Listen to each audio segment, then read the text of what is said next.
হ্যাঁ, সাজেদুল আলফিন ভাই দিচ্ছেন। জি স্যার। আমাকে শুরু করবো।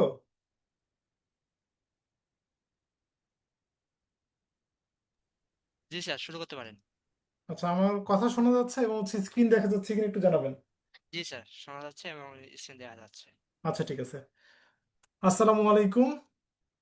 আজকে সেশনে আপনাদের সবাইকে স্বাগতম, যারা লাইভে দেখতেছেন বা পরবর্তীতে যারা রেকর্ডেড ভার্সনটা দেখবেন তাদের সবাইকে স্বাগতম জানাচ্ছি। আজকে আমরা রেডিওলজি এন্ড ইমেজিং এর আমাদের সিনাপসে যে ব্যাচগুলো চালু আছে সেটা নিয়ে একটু বিস্তারিত কথা বলবো। পাশাপাশি রেডিওলজি এন্ড ইমেজিং এর যে কিছু প্রাথমিক ধারণা কি কি ডিগ্রি আছে, প্রত্যেকটা ডিগ্রির বেসিক আইডিয়াগুলো দিব এফসিপিএস পার্ট ওয়ানের পাশাপাশি। আমি আপনাদের সাথে আছি, আমি ডাক্তার ফারুক আহমেদ রিজওয়ান। আমি ফেজ বি রেসিডেন্ট হিসেবে ঢাকা মেডিকেল কলেজ হসপিটালে কর্মরত আছি।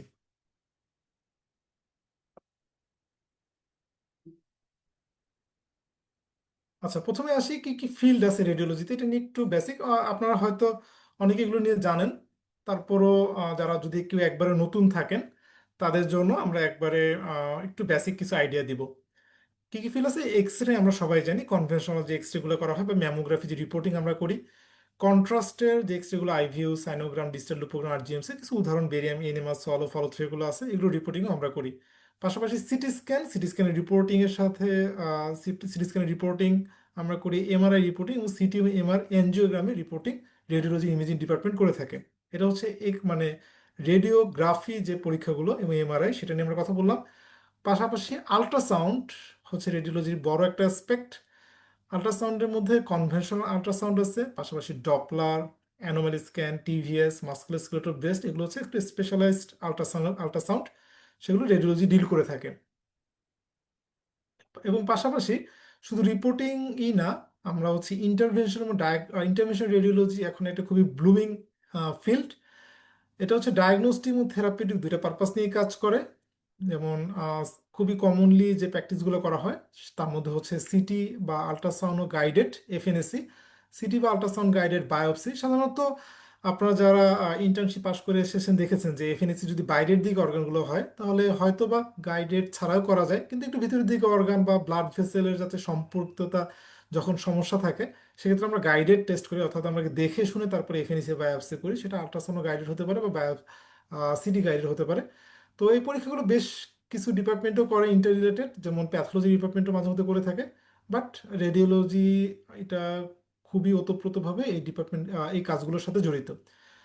আরও কিছু ইন্টারভেনশন রেডিওলজি কাজ আছে, দু একটা এক্সাম্পল আমরা দিয়েছি, যেমন ultrasound guided fluid drainage like from internal organ, like internal abscess যদি থাকে, বা অ্যাসাইটিস, লোকুলেটেড অ্যাসাইটিস যদি থাকে, যেটা খালি হাতে বা দেখা ছাড়া করা যাচ্ছে না। অ্যাসিটিক ফ্লুইড তো আমরা ড্র করি, বাট অনেক ক্ষেত্রে দেখা যায় লকুলেটেড বা খুবই স্মল পরিমাণে কালেকশন যদি থাকে অ্যাসাইটিস, সেটা গাইডেড করতে হয় বা আল্ট্রাসাউন্ড অথবা সিটি গাইডেড করতে হয়। এবং কিছু পারকিউটেনাস ট্রান্সেপ্টিক ড্রেনেজ একটা উদাহরণ আছে, পিটিপিটি, খুবই কমন লি করা হয়। তো এটা নিয়ে আমরা পরবর্তী অ্যাসপেক্টগুলো আরেকটু ডিটেলস যখন বিস্তারিত আলোচনা করবো, দেখবো যে ইন্টারভেনশন রেডিওলজি আসলে কতটা জনপ্রিয় এখন এবং একটা ব্লুমিং অ্যাসপেক্ট বলা চলে। পজিটিভ অ্যাসপেক্টগুলো যদি আমরা একটু সংক্ষিপ্ত ধারণা দেই, রিলেটিভলি লেস স্ট্রেসফুল লাইফস্টাইল। আপনাকে ইমার্জেন্সি সিচুয়েশন যেখানে আছে যে সাবজেক্টগুলোতে, যেমন মেডিসিন বা সার্জারি বা গাইনিওপস, সেগুলোর তুলনায় একটু কম স্ট্রেস দিবে, ওইরকম হাতে কোনো অল্প কিছু ইমার্জেন্সি ছাড়া খুব বেশি ইমার্জেন্সি এখানে নেই। এবং যেটা আমরা বললাম ভিউ ফ্রি এমার্জেন্সিস, এবং no no problem of long term stunning. অনেকেই দেখা যায় ফিজিক্যাল সমস্যার কারণে অনেক লম্বা সময় দাঁড়িয়ে থাকা বা লম্বা রাউন্ড বা অপারেশনের লম্বা সময় দাঁড়িয়ে থাকাটা পসিবল হয় না। তো সেটা রেডিওলজি ইমেজিংয়ে আপনি যদি কাভার করে ফেলতে পারবেন এই সমস্যাগুলো, কারণ বেশিরভাগ রিপোর্টিংয়ে বসে করা হয়। এবং এখন পর্যন্ত আলহামদুলিল্লাহ ডিসেন্ট স্কোপ ও প্রাইভেট প্র্যাকটিস, পাশাপাশি আপনি বাসায় বসেই কাজ করতে পারবেন। দেখা যায় পাশ করার সময় তো আমরা সব কিছুই শিখি, সিটিএম reporting, MRI reporting, x-ray reporting, ultrasound. পরবর্তীতে সাধারণত একটু সিনিয়র হয়ে গেলে বা একটু এক্সপিরিয়েন্সড হয়ে গেলে সাধারণত একটা সাইডে সবাই চলে যায়, যে দেখা যায় হয় আল্ট্রাসাউন্ড করতেছে অথবা সিটি এমআরআই রিপোর্ট করতেছে অথবা ইন্টারভেনশন রেডিওলজি নিয়ে কাজ করতেছে, সাধারণত একটা সাইডে চলে যায়। তো আপনি যদি আহ, মনে করেন যে আপনি বাসায় বসেই প্রাইভেট প্র্যাকটিস করতে চান, তাহলে সেটাও পারবেন যদি আপনি শুধু সিটি এমআরআই রিপোর্ট করেন। অনেকেই করে, আমাদের বড় স্যার অনেকেই আল্ট্রাসাউন্ড করেই না বলতে গেলে শেষের দিক, মানে যখন সিনিয়র হয়ে যায় অনেকেই আল্ট্রাসাউন্ড করে, অনেকে সিটি এমআরআই করে। তো যারা সিটিএমআর রিপোর্ট করে আপনি বা শুধুমাত্র আপনার যদি ল্যাপটপ থাকে একটা কম্পিউটার থাকে, সেই ল্যাপটপ এখন অনেক সফটওয়্যার ডেভেলপ করে গেছে, এবং সেটা দিয়ে আপনি রিপোর্ট করে ফেলতে পারবেন। মানে যেখানে পরীক্ষা হবে, সাপোজ ল্যাবে বা স্কোয়ারে পরীক্ষা হলো, সেই পরীক্ষা সেন্টার থেকে সফটওয়্যারের মাধ্যমে আপনার ল্যাপটপে সেই ডাটাগুলো পাঠিয়ে দিবে। সেই ডাটা ব্যবহার করে আপনি সেই ল্যাপটপ ব্যবহার করে রিপোর্ট করে ফেলতে পারবেন।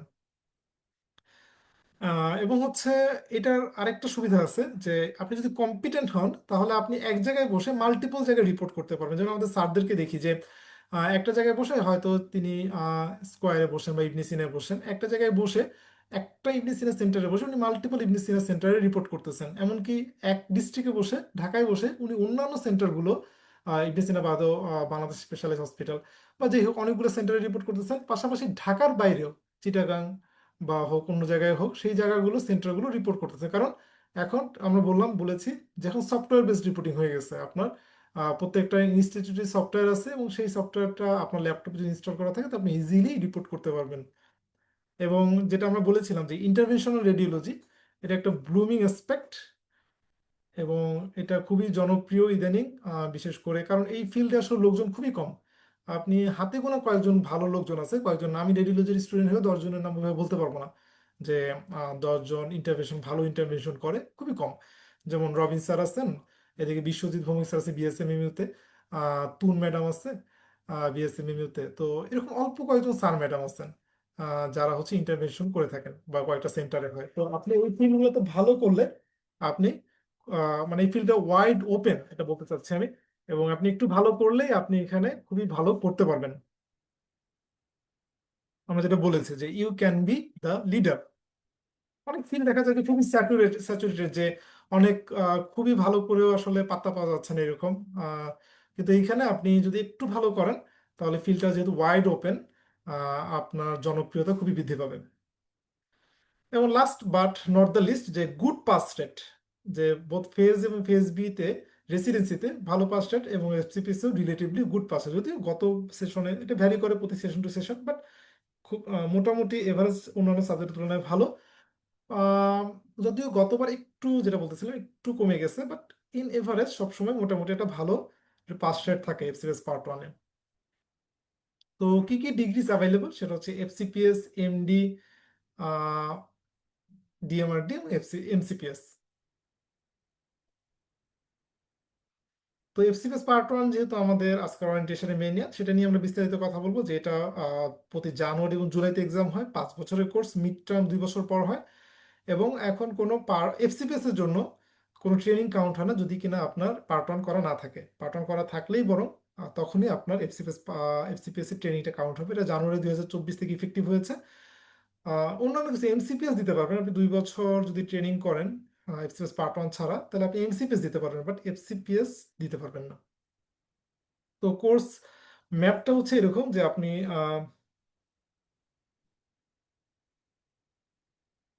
যদি একটু পয়েন্টারটা দেখি,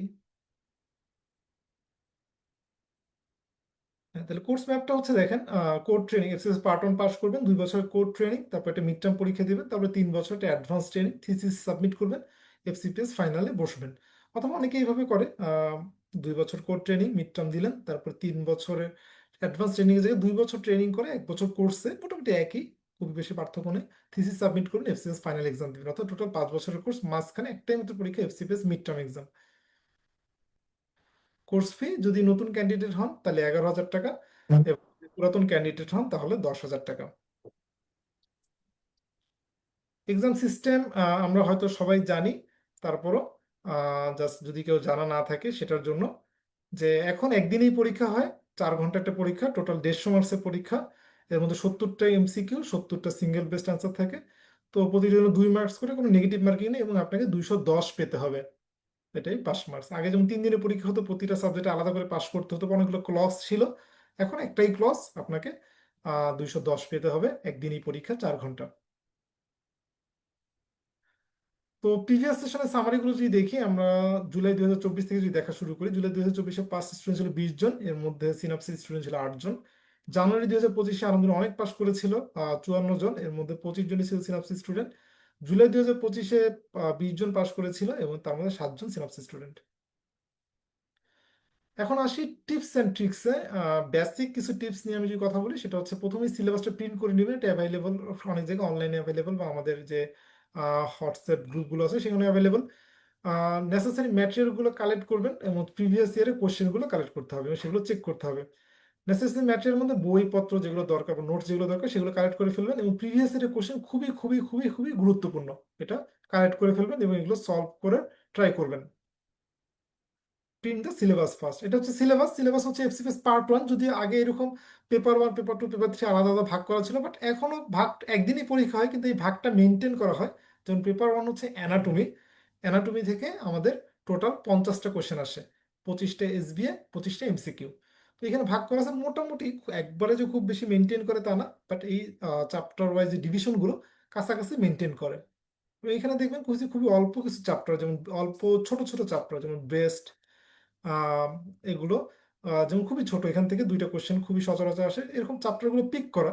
অস্ট্রিওলজি থেকে কোশ্চেন খুবই গুরুত্বপূর্ণ, জিআইটি গুরুত্বপূর্ণ, হেপাটোবিলিয়ারি, জেনেটিক ইউরিনারি খুবই গুরুত্বপূর্ণ। আমরা এই গুরুত্বপূর্ণ চ্যাপ্টারগুলো দেখাবো আপনাদেরকে কিছুক্ষণ পরে। পেপার টু হচ্ছে রেডিও ফিজিক্স। রেডিও ফিজিক্সের এখানেও 25টা এমসিকিউ হবে, 25টা এসবিএ হবে। তো মেইন যে ভাগগুলো, আমরা যদি ভাগগুলো একটু চোখ বুলাই, এখানে বেশিরভাগই হচ্ছে যে এক্স রে নিয়ে। ম্যাক্সিমাম কোশ্চেনে আপনার এক্স রে কিভাবে উৎপন্ন হয় এটা নিয়ে, এক্স রে মানুষের সাথে কিভাবে কাজ করে, এক্স রে ফিল্মের সাথে কিভাবে কাজ করে, এবং কি কি ফ্যাক্টর এই যে এক্স রে কোয়ালিটি এবং কোয়ান্টিটি কমায় বাড়ায়, ফ্যাক্টরগুলো কি কি হ্যাজার্ড আছে সেটা নিয়ে কোশ্চেন আসে। এটা হচ্ছে main theme x X ray. পাশাপাশি আর বাকিগুলো থেকে যেগুলো আসে সেটা হচ্ছে CT scan, MRI, nuclear medicine থেকে কিছু কোশ্চেন আসে, এবং হচ্ছে কিছু স্পেশাল আদার টেকনিক আছে সেখান থেকে কোশ্চেন আসে। কিন্তু বেসিক থিমটা হচ্ছে এক্স রে নিয়ে। আবার বলতেছি, এক্স রে কিভাবে তৈরি হয়, এক্স রে কিভাবে মানুষের সাথে ইন্টারাক্ট করে, এক্স রে ফিল্মের সাথে কিভাবে ইন্টারাক্ট করে, এবং কি কি ফ্যাক্টর এই মাঝখানের ব্যাপারগুলোকে নিয়ন্ত্রণ করে, সেগুলো নিয়ে আমাদের বিস্তারিত জানতে হয়। এখান থেকে ম্যাক্সিমাম কোশ্চেন চলে আসে। পেপার 3টা আসলে অনেকগুলো সাবজেক্টের মিক্স আপ। আপনারা যদি দেখেন যে আমাদের প্যাথোলজি, মাইক্রোবায়োলজি এবং বায়োস্ট্যাট, বায়োকেমিস্ট্রি, মেইন থিমগুলো হচ্ছে এই চ্যাপ্টারগুলো থেকে আমাদের বেশি বেশি কোশ্চেন আসে, প্লাস ইমিউনোলজি, জেনেটিক্স। এখান থেকে এটা আসলে অনেকগুলো চ্যাপ্টারের কম্বিনেশন, এবং এটা পড়াই প্রিপারেশনে একটু প্রবলেমেটিক, বাট উপযুক্ত গাইডলাইন পেলে আশা করি এটা আপনাদের সলভ হয়ে যাবে। নেসেসারি ম্যাটেরিয়াল বলতে আমাদের একটা গাইডলাইন থাকে যে পেপার 1-এর জন্য কি কি বই কিনতে হবে। পেপার 1 হচ্ছে অ্যানাটমি। অ্যানাটমি আপনি যে কোনো টেক্সট বই ফলো করবেন, বিডি চৌরাশি বা বিশ্রাম সিং আপনি যেটা পড়েছেন, একটা ছবির বই লাগবে নেটার, এবং সিনাপস লেকচার শিটটা ফলো করবেন, বা যে কোনো একটা লেকচার শিট ফলো করলে হয়। আপনার যদি সিনাপসে অ্যাডমিট থাকেন বা মনে হয় যে সিনাপসটা ভালো, তাহলে সিনাপসের লেকচার শিটটা ফলো করবেন। পাশাপাশি টেক্সট বুক যে কোনো একটা। পেপার 2 বুক লিস্ট অনেক বড়, এখানে সবগুলো কিনতে হবে তা না। প্রথমে হচ্ছে যে কোনো আমাদের সিনাপসের লেকচার শিটটা নেবেন, বা যে কোনো কোচিং এর যে কোনো একটা লেকচার শিট নিলে আমাদেরটা আলহামদুলিল্লাহ আমরা মনে করি গুছানো। এবং সেলম্যান বইটা কিনবেন, ক্রিস্টেনসেন বইটা কিনবেন, এমআরআই মেডিজি বইটা কিনবেন, নিশোসের বইটা কিনবেন। এখানে সবগুলোই সবসময় সবখান থেকে পড়তে হবে তা না। সেলম্যানটা হচ্ছে বেসিক বই, ক্রিস্টেন্সিতে কিছু অল্প কিছু টপিকস এখানে ভালো দেয়া আছে, এবং এখান থেকে বেসিকটা ক্লিয়ার করতে সুবিধা হয়। যদি আমাদের লেকচার শিটটা পড়ে আপনার কখনো মনে হয় যে একটু আমি আরো বিস্তারিত জানতে চাই বা এটা বুঝতে পারতেছি না, সেক্ষেত্রে আপনি সেলম্যান বা ক্রিস্টেন্সেলে হেল্প নিতে পারবেন। এমআরআই বোঝার জন্য এমআরআই মেডিজি বইটা খুবই ভালো। নিশোসের বইটা হচ্ছে আল্ট্রাসাউন্ড, সিটি স্ক্যান, এই কিছু কোশ্চেন থাকে, কোশ্চেনগুলো সলভ করার জন্য ভালো। পেপার 3 হচ্ছে আপনি আমাদের লেকচার শিট পড়লেই আনা, পাশাপাশি যদি কেউ বিস্তারিত পড়তে চান, আমাদের এটা আসলে কনসাইজ করা, তাহলে তারপর যদি আপনার সময় পান তাহলে হচ্ছে এমবিবিএস লেভেলে গাইড বই পড়লেই আনা। টেক্সট বই আসলে লেখা আছে, বাট এখানে দরকার হয় না। ইম্পর্টেন্ট টপিকস অফ পেপার 2 এর কি কি ইম্পর্টেন্ট টপিকস আছে আমরা জাস্ট একটু সামারাইজ করার চেষ্টা করছি। Structure of matter, isotope, isomer, electromagnetic radiation, transformer, rectifier খুবই গুরুত্বপূর্ণ। এক্সরে প্রোডাকশন নিয়ে যদি দেখি, এক্সরে টিউব কি রকম ভাবে কাজ করে, স্ট্রাকচার কি, প্রোডাকশন স্টেপ, প্রপার্টিস কি, অ্যানোড অ্যাঙ্গেল, হিল এফেক্ট খুবই গুরুত্বপূর্ণ। এবং মানুষের সাথে এক্সরে যে ইন্টারাকশন করে, যেমন ফটো ইলেকট্রিক ইন্টারাকশন, কম্পটন, এই ইন্টারাকশনগুলো ডিটেলস খুবই গুরুত্বপূর্ণ। রেডিওগ্রাফিক কোয়ালিটি এবং কোয়ান্টিটি কিছু ফ্যাক্টরের উপর নির্ভর করে, এবং কি কি ডিভাইস এই রেডিওগ্রাফিতে ব্যবহার করা হয়, কলিমেটর, গ্রিড, ফিল্টার, কন্ট্রাস্ট, এগুলো নিয়ে প্রতিবারই কোশ্চেন আসে। Attenuation, half value layer, half life, এগুলো নিয়ে কোশ্চেন আসে। X ray film, intensifying screen, latent image এবং ফিল্ম প্রসেসিং, এগুলো নিয়ে প্রতি বছরই কোশ্চেন থাকে। প্লাস আলফা, বিটা এবং গামা ডিগ্রি থেকে কোশ্চেন থাকে। রেডিয়েশন যে হ্যাজার্ড থাকে, ডিটারমিনিস্টিক বা অস্টোকাস্টিক এফেক্ট, এগুলো নিয়ে কোশ্চেন থাকে। ডোজ, যেমন absorbed dose, effective dose, equivalent dose, এগুলো নিয়ে খুবই গুরুত্বপূর্ণ। ওয়েটিং ফ্যাক্টরগুলো কি কি, মানে radiation weighting factor, tissue waiting factor, effective dose in different radiological procedure খুবই গুরুত্বপূর্ণ ইদানিং। এবং রেডিয়েশনের যে প্রোটেকশনের জন্য যে প্রিন্সিপালগুলো আছে, এলআরআর, লিড শেল কিভাবে কতটুকু ব্যবহার করতে হয় সেটা খুবই গুরুত্বপূর্ণ। রেডিয়েশন ডিটেকশনের জন্য আমরা কি কি ব্যবহার করি, যেমন ফিল্ম বেজ, টিএলডি এবং জিএম কাউন্টার, এটা এখন খুবই গুরুত্বপূর্ণ। ম্যামোগ্রাফিকে ডিটেলস প্রসেস কি কিভাবে আলাদা আলাদা ম্যামোগ্রাফি ডিফারেন্স খুবই গুরুত্বপূর্ণ। আল্ট্রাসাউন্ডের যে বিভিন্ন ব্যাপারগুলো, যে কতটুকু ভেলোসিটি থাকে, পিজোইলেকট্রিসিটি কি, আর্টিফ্যাক্ট কি কি কি কি টাইপ অফ প্রোব আছে, এবং প্রোবগুলোর ফ্রিকোয়েন্সি চেঞ্জ করলে কি কি চেঞ্জ আসে, ডপলার, এগুলো নিয়ে কোশ্চেন আসে। সিটি স্ক্যানের নয়েজ আর্টিফ্যাক্ট নিয়ে কোশ্চেন আসে। এমআরআইতে লার্মার ফ্রিকুয়েশন, জাইরোম্যাগনেটিক রেশিও, বিভিন্ন যে সিকোয়েন্সগুলো আছে, T1 weighted, T2 weighted, flair, STIR, PD, MRS, MRCP, এই দিনই খুবই খুবই গুরুত্বপূর্ণ। ফ্লোরোস্কোপি ইমেজ ইন্টেন্সিফায়ার, একটা ছবি থেকে ইমেজ ইন্টেন্সিফায়ার যে একটা ছবি, একটা ফাংশন, সেখান থেকে প্রতি বছরই কোশ্চেন আসে। পাশাপাশি পেট, স্পেক্ট, রেডিও নিউক্লিয়ার থেকে কোশ্চেন আসে। সিআরডিআর, প্যাক্স এবং ডাইকম, এগুলো থেকেও খুবই গুরুত্বপূর্ণ, এগুলো থেকে প্রতি বছরই কোশ্চেন আসে।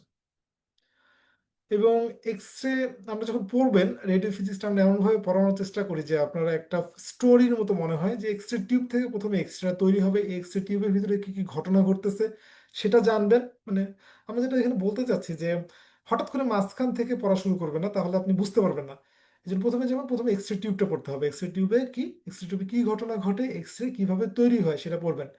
পরবর্তী সেই এক্সরে তৈরি হলো, মাঝখানে মানুষে আঘাত করার আগে কি কি ব্যাপার, যেমন কলিমিটার থেকে, ফিল্টার থেকে, তারা কি কাজ করে, এটা গুরুত্বটা কি, এটা জানবেন। পরে মানুষের সাথে আঘাত করলো, এক্সট্রা মানুষের ইন্টারাকশন কি কি করে, ফটো ইলেকট্রিক কম্পন, দুইটার মধ্যে ডিফারেন্স কি, এটা নিয়ে জানবেন। প্লাস এক্সট্রা যখন মানুষ থেকে ভেদ করে আমার ফিল্মের উপর আসবে, তার মাঝখানে থেকে গ্রিড, এই গ্রিডের কাজ কি, ভূমিকা কি, এটা নিয়ে পড়বেন। পরে ফিল্মের সাথে আমাদের কি কি ইন্টারাকশন করছে সেটা পড়বেন, তাহলে একটা ফুল স্টোরি আপনার জানা হবে, আপনি ইজিলি বুঝতে পারবেন।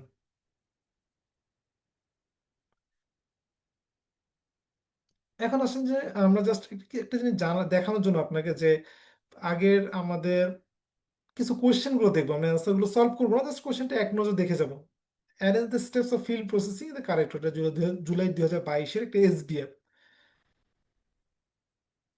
Regarding film processing with preservative used, steps of latent image formation, steps of radiographic latent image formation, আরেক বছর radiographic image in film produce by latent ইমেজের একটা question. Steps of radiographic latent image formation, mammography, mammography, identification of calcification, mammography. আমরা এটা দেখাতে চাইলাম এটা উদ্দেশ্যে, যেখানে কত রিপিট কোশ্চেন হয়, অর্থাৎ একই টপিক থেকে বারবার কোশ্চেন আসতেছে, এবং অনেক সময় আমরা দেখতেছি একই কোশ্চেন চলে আসতেছে, একবার সেম হুবহু কোশ্চেন চলে আসতেছে। এটা বলার উদ্দেশ্য হচ্ছে, আমরা যে একটা টিপস দিয়েছিলাম আপনাদেরকে, যে প্রিভিয়াস ইয়ারের কোশ্চেন সো ভাইটাল, ঠিক আছে, খুবই খুবই গুরুত্বপূর্ণ, এটা বোঝানোর জন্য, এবং এটার জন্য এই প্রিভিয়াস ইয়ারের কোশ্চেনগুলো অবশ্যই কালেক্ট করে ফেলবেন। পেপার 3 ইম্পর্টেন্ট টপিকস গুলো, যে প্যাথোলজি হচ্ছে most important for paper 3। General pathology আপনাকে খুব ভালো করে পড়তে হবে। ইমিউনোলজি, মাইক্রোলজি সেকেন্ড ইম্পর্টেন্ট, যেমন ব্যাকটেরিওলজি, প্যারাসাইটোলজি, ভাইরোলজি, এবং সেখান থেকে কোশ্চেন আসে। মাইক্রোলজি খুবই কম ইম্পর্টেন্ট। বায়োকেমিস্ট্রি মোটামুটি আসে। ফিজিওলজি সবচেয়ে লিস্ট ইম্পর্টেন্ট, এখানে একটু এডিট করতে হবে। আগে বায়োস্ট্যাটিক মাঝখান দিকে আসতেছিল না, সরি ফর দ্যাট। এখন বায়োস্ট্যাট গুরুত্বপূর্ণ হয়ে গেছে, এখন বায়োস্ট্যাট থেকে নিয়মিত কোশ্চেন দেয়, ঠিক আছে, আমি এটা এডিট করতে ভুলে গেছি। তো বায়োস্ট্যাট এখন গুরুত্বপূর্ণ, প্রতি বছরই 3টা 4টা করে কোশ্চেন এখন দিচ্ছে লাস্ট 2-3টা সেশনে, ঠিক আছে। তাহলে বায়োস্ট্যাট খুব ভালো মতো ইম্পর্টেন্ট টপিকস গুলো পড়তে হবে।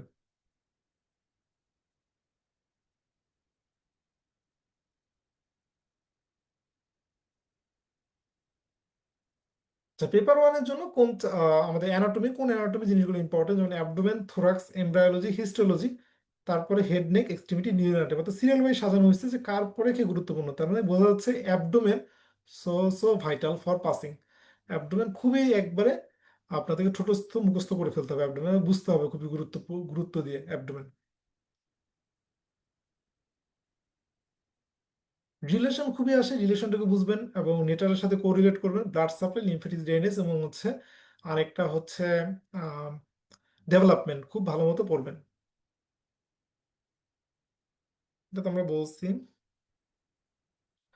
জেনারেল প্যাথোলজির জন্য কি কি ইম্পর্টেন্ট, জেনারেল প্যাথোলজির জন্য হচ্ছে জেনেটিক্স, নিউপ্লাসিয়া, সেল, মানে জেনেটিক্স এর একটা জিনিস থেকে বারবার কোশ্চেন আসে, যেমন autosomal dominant recessive X linked, এখান থেকে প্রতি বছর কোশ্চেন আসে। Neoplasia so vital, cell injury, inflammation, healing, repair, regeneration খুবই গুরুত্বপূর্ণ। সিস্টেম প্যাথোলজি থেকে কি কি আসে? সিস্টেম প্যাথোলজি বোন বা অর্থোপেডিক্স থেকে জেনিটোরিনারি, জিআইটি, রেসপিরেটরি, জিআইটি খুবই গুরুত্বপূর্ণ এখানেও। Respiratory and breast, CNS, CVS এবং এন্ডোক্রাইন, সেখান থেকে প্রতি বছর নিয়মিত কোশ্চেন আসে। বায়োকেমিস্ট্রি থেকে মেনলি ভিটামিন ও mineral, metabolism, acid base disorder পড়লেই হয়। ফিজিওলজি থেকে খুবই কম কোশ্চেন আসে। তারপরে যদি পড়তে চান একটু, যা কোশ্চেন আসে খুবই বেসিক থেকে আসে, তারপরও হেমাটোলজি বা রেনাল বডি ফ্লুইড ইলেকট্রোলাইট এটা একটু ভালো করে পড়বেন। এন্ডোক্রাইন, সিভিএস, রেসপিরেটরি যেটি সময় পান একটু বেসিক আইডিয়াগুলো দেখে যাবেন। বাট পড়লে আমার মনে হয় যেটা পড়ে যাবে বেটার হেমাটোলজি এবং হচ্ছে রেনাল বডি ফ্লুইড এবং ইলেকট্রোলাইট সিস্টেম। এটা আসলে কমন, বায়োকেমিস্ট্রি থেকে মিলে যায় অনেক কিছুই। বাট এই যে বায়োকেমিস্ট্রি হোক বা ফিজিওলজি হোক, এই দুইটা চ্যাপ্টার পড়ে গেলেই হবে।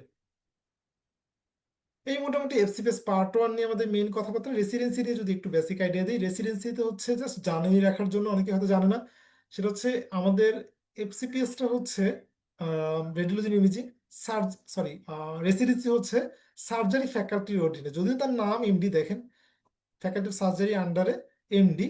এটা বিএসএমইউ বিএমইউর ওয়েবসাইট থেকে নেওয়া। ফ্যাকাল্টি অফ সার্জারি আন্ডারে কিছু সাবজেক্ট আছে যারা এমডি ডিগ্রি দেওয়া যাবে, anaesthesiology, critical care medicine, radiology imaging. এটা বলার উদ্দেশ্য হচ্ছে এটা ডিগ্রি এমডি, কিন্তু এটা ফ্যাকাল্টি অফ সার্জারি আন্ডারে হবে। এবং এটার কারণ হচ্ছে কোশ্চেন আপনারা যদি দেখেন, রেসিডেন্সি কোশ্চেন কিন্তু ফ্যাকাল্টি বেসড হয়। অর্থাৎ কয় চারটা ফ্যাকাল্টি আছে মেইনলি, সেটা হচ্ছে faculty of medicine, surgery, paediatrics আর হচ্ছে বেসিক সায়েন্স। চারটা ফ্যাকাল্টির জন্য চার ধরনের কোশ্চেন হয়। অর্থাৎ ফ্যাকাল্টি অফ সার্জারি আন্ডারে যারা আছে, পেডিয়াট্রিক সার্জারি, অটোলেনগুলো যেমন ENT, orthopaedics, ophthalmology, obstetric, neuro surgery, hepatobiliary surgery, general surgery, সবার কোশ্চেন প্যাটার্ন একই হবে, একই কোশ্চেন হবে। এবং সেক্ষেত্রে এবং পাশাপাশি এই সাবজেক্টগুলো যদিও তাদের নাম এমডি, কিন্তু তাদের কোশ্চেনই ফ্যাকাল্টি অফ সার্জারির মতো কোশ্চেন হবে। অর্থাৎ এখানে আপনাকে সার্জারিও পড়তে হবে। Radiology imaging, critical care medicine, anaesthesia, এগুলো আপনাকে সার্জারি পড়তে হবে যদিও তার নাম এমডি। এবং এটাই আন্ডার ফ্যাকাল্টি অফ সার্জারি 5 বছরের কোর্স, 2 বছর পর একটা ফেজ এ পরীক্ষা হয়, 3 বছর টোটাল, 5 বছর পর আর কি ফেজ বি পরীক্ষা হয়। এক্সাম নভেম্বরে হয় সাধারণত, মিড বা লাস্ট উইকে। এক্সাম ফি 7,000 টাকা। সাধারণত অ্যাপ্লিকেশন সেপ্টেম্বর বা অক্টোবরে শুরু হয়, ক্লাস শুরু হয় মার্চে। ইলিজিবিলিটি কি? ইলিজিবিলিটি হচ্ছে যে ইন্টার্নশিপের পর একই মার্চের মধ্যে, মানে একই মার্চের আগে আপনাকে 1 বছর কমপ্লিট করতে হবে। এক্সাম প্যাটার্ন হচ্ছে 180 মিনিটে 200টা কোশ্চেন দিতে হয়, 180টা এমসিকিউ এবং 20টা এসবিএ। 7টা ইনস্টিটিউট চয়েস করা যায়। ইনস্টিটিউট কি কি? এই যে ইনস্টিটিউটগুলো আছে, বিএসএমইউ, বারডেম, নট ইনস্টিটিউট আছে বিএসএমইউ, বারডেম। বারডেমে গভর্নমেন্ট ক্যান্ডিডেটরা এখানে চয়েস করতে পারে না। DMC, Mymensingh medical college, Rajshahi medical college, Sheikh Hasina national institute of burn and plastic surgery, স্বাস্থ্য medical college, Sylhet MAG Osmani, arm force medical. Arm force মেডিকেলে গভর্নমেন্ট থেকে দিতে পারে, এটা আর্ম ফোর্সের, তার ডিফেন্সের তাদের লোকজন এখান থেকে নেওয়া হয়। প্রাইভেট থেকে আর্ম ফোর্স নিচ্ছে। তাহলে এটা হচ্ছে মোট মোট সিট নাম্বার। রেসিডেন্সিতে আপনাদেরকে পড়তে হয় anatomy, physiology, biochemistry, pharma, patho, micro, surgery. তো কি পড়তে হয় না আগের থেকে? এখানে যেমন রেডিও ফিজিক্স পড়তে হবে না আপনাকে, এবং হচ্ছে রেডিও ফিজিক্সটাই পড়তে হবে না। এবং আপনাকে পড়তে হবে এক্সট্রা ফার্মাকোলজি। আমরা যখন এফসিপিএস দেখছিলাম, এফসিপিএস কিন্তু ফার্মাকোলজি ছিল না। বাট আপনাকে রেসিডেন্সিতে ফার্মাকোলজি পড়তে হবে না কি? পড়তে হবে না রেডিও ফিজিক্স। তাহলে যে আলাদা করে দেওয়া আছে টপিকস হচ্ছে, এমডিতে ফার্মাকোলজি পড়তে হয়, এফসিপিএস এ লাগবে না। ফিজিওলজি এমডিতে হিউজলি ইম্পর্টেন্ট, অনেক কোশ্চেন আসে, এফসিপিএস এ কম আসে। রেডিও ফিজিক্স এফসিপিএস এ শুধু লাগে। বায়োস্ট্যাট এমডিতে লাগেই না, এফসিপিএস এ কোশ্চেন আসে কিছু। পাস মার্ক হচ্ছে, এমডিতে কোনো পাস মার্ক নাই, এটা হচ্ছে একটা পাস মার্ক একটা আছে, বাট ওইটাতে, ওর সাথে কোনো ভ্যালু নাই। এখানে আপনার কম্পিটিটিভ এক্সাম, যে কয়টা সিট আছে এর মধ্যে আপনি টিকলে টিকবেন। আর এফসিপিএস হচ্ছে নিজের উপরে আপনি 210 তুলতে হবে, আর কোনো কথা নাই। এমডি নভেম্বরে পরীক্ষা হয়, এফসিপিএস জুলাই বা জানুয়ারিতে হয়। ডিপ্লোমা নিয়ে যদি একটু সংক্ষিপ্তভাবে আমরা কথা বলি, ডিপ্লোমা হচ্ছে আমাদের 2 বছরের কোর্স। টোটাল পরীক্ষাটা 6 মাস পরে রেডি ফিজিক্স পরীক্ষা হয়, আবার 1.5 বছর পর একটা ফাইনাল পরীক্ষা হয়। টোটাল 2 বছরের quickest way for completing post graduation. এইটা দেখানোর উদ্দেশ্য হচ্ছে যদি আপনি এটা হচ্ছে একটা খুবই ভালো একটা ডিগ্রি শর্ট টাইমের মধ্যে শেষ করার জন্য। এবং আপনারা এফসিপিএস এর মাঝখানেই এটা দিয়ে দিতে পারেন ডিপ্লোমাটা। মানে ডিপ্লোমা এফসিপিএস আপনার যেটা হয় সেটাতে আপনি জয়েন করে ফেলবেন। ঠিক আছে? এটা নিয়ে হ্যাসিটেন্সি রাখবেন না। মানে পরীক্ষা যেটা আসবে সেটাই দিতে থাকবেন, যেটাতে আপনি পারবেন সেটাই জয়েন করে ফেলবেন। এটা মার্চে পরীক্ষা হয়, এক্সাম ফি আগের মতোই 7,000 টাকা। অ্যাপ্লিকেশন ফেব্রুয়ারিতে করতে হয় এবং জুলাইতে ক্লাস স্টার্ট হয়। আগের মতো এলিজিবিলিটি হচ্ছে ক্লাস শেষ যখন শুরু হবে তার আগে আপনাকে 1 বছর কমপ্লিট করতে হবে ইন্টার্নশিপের পরে। এখানে 90 মিনিটের পরীক্ষা, 100টা কোশ্চেন, 80টা এমসিকিউ, 20টা এসবিএ। এবং এখানে 7টা ইনস্টিটিউট চয়েস করা যায়। সাতটা ইনস্টিটিউট কি কি? লাস্ট যেটি ইনস্টিটিউটগুলো ছিল সেটা হচ্ছে BIRDEM, Chittagong medical college, Comilla, DMC, Rajshahi medical college, Shaheed Suhrawardy medical college, sir Salimullah এবং শেরেবাংলা মেডিকেল কলেজ এবং Sylhet MAG Osmani medical college. এবং সিট নাম্বারগুলো এভাবে ডিস্ট্রিবিউট করা ছিল। শুধু বারডেমে গভর্নমেন্ট ক্যান্ডিডেট পরীক্ষা দিতে পারে না। সরি, থ্যাংক ইউ আগে তার জন্য। কি কি ব্যাচ আছে এটা নিয়ে যদি আমরা এখন কথা বলি, যে আমাদের সিনাপসে কি কি ব্যাচ আছে, সেটা হচ্ছে এক্সাম উইথ সলভ ব্যাচ। নতুনভাবে যেটা শুরু হচ্ছে সেটা রেকর্ডেড ক্লাস আসলে, যে আপনারা যারা নতুনভাবে শুরু করতেছেন তারা রেকর্ডেড ভার্সনটা পাবেন। আমি রুটিনটা দেখিয়ে দিব। ক্র্যাশ ব্যাচ এবং ক্লিনিক্যাল ক্র্যাশ ব্যাচ, অর্থাৎ কমপ্লিটেড ক্র্যাশ ব্যাচ আছে, অর্থাৎ আপনাকে এখানে anatomy, physiology, biochemistry, pharma, patho, sorry pharma তো নাই, প্যাথো, মাইক্রো, রেডিও ফিজিক্স সবই পড়ানো হবে। ক্লিনিক্যাল ক্র্যাশ ব্যাচ হচ্ছে শুধুমাত্র রেডিও ফিজিক্সটা পড়ানো হবে। ঠিক আছে। কোর্স ফিচার যদি দেখি, এটা হচ্ছে এক্সাম উইথ সলভ ব্যাচ, যারা নতুন ভাবে শুরু করতেছেন। এখানে আমাদের ফিচারটা হচ্ছে অনলাইন রেকর্ডেড, অনলাইন রেকর্ডেড থাকবে। তো ক্লাস ডিস্ট্রিবিউশন হচ্ছে ready physics with system pathology এবং সাবজেক্ট ফাইনাল সব মিলে হচ্ছে টোটাল 9টা এক্সাম এবং 9টা ক্লাস।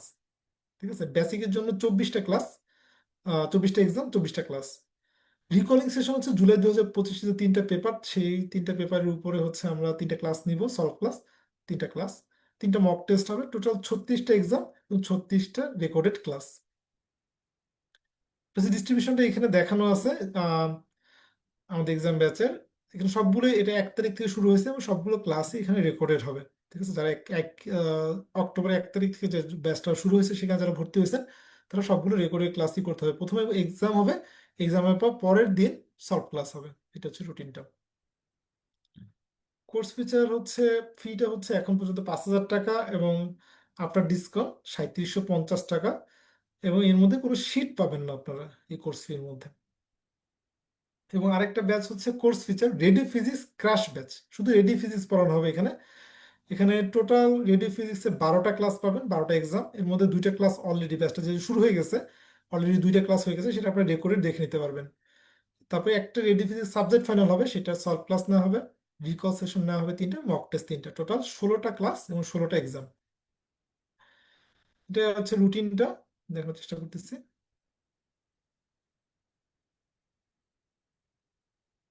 যে আম, আজকে একটা ক্লাস আছে 12-10, ক্লিনিক্যাল ক্লাস ক্রাশের। তো অলরেডি 2টা ক্লাস হয়ে গেছে, সেটা আপনাদের MRI 1 এবং MRI 2 এটার উপরে রেকর্ডেড করে নিতে হবে। বাকি ক্লাসগুলো আপনার লাইভ করতে পারবেন। ক্লিনিক্যাল ক্লাস,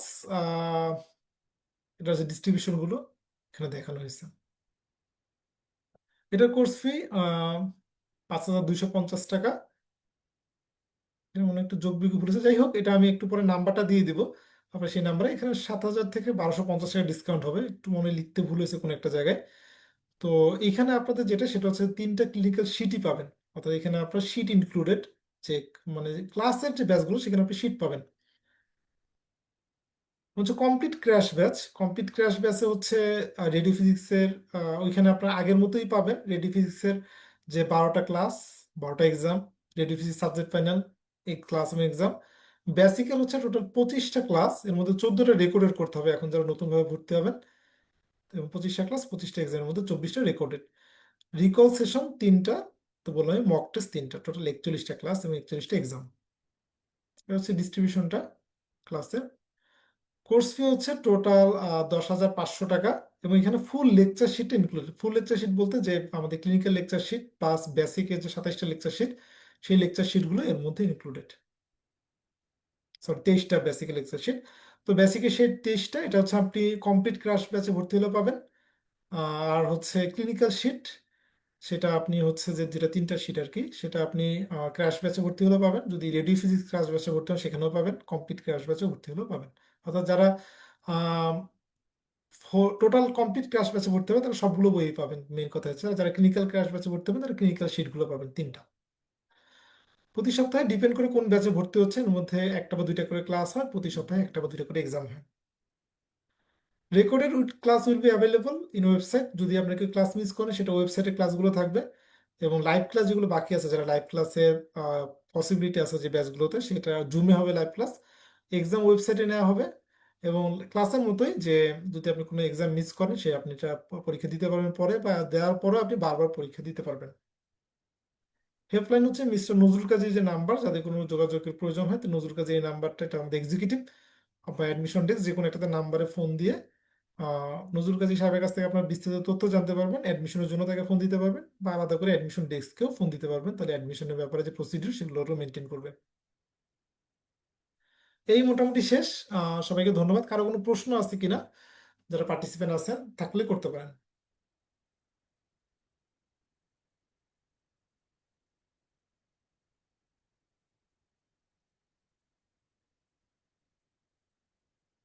না থাকলে আমরা শেষ করে দিচ্ছি। যে কোনো প্রয়োজনে যে নজরুল কাজী সাহেবের যে নাম্বারটা দেখানো হলো, সেই নাম্বারটা যোগাযোগ করলে আপনাদের বিস্তারিত তথ্য জানিয়ে দিবে। আর কোনো কিছু কারো জানার আছে কিনা? আচ্ছা, না থাকলে আমরা শেষ করে দিচ্ছি। সবাই ভালো থাকবেন, সবার সাথে ইনশাল্লাহ দেখা হবে আবার। আসসালামু আলাইকুম।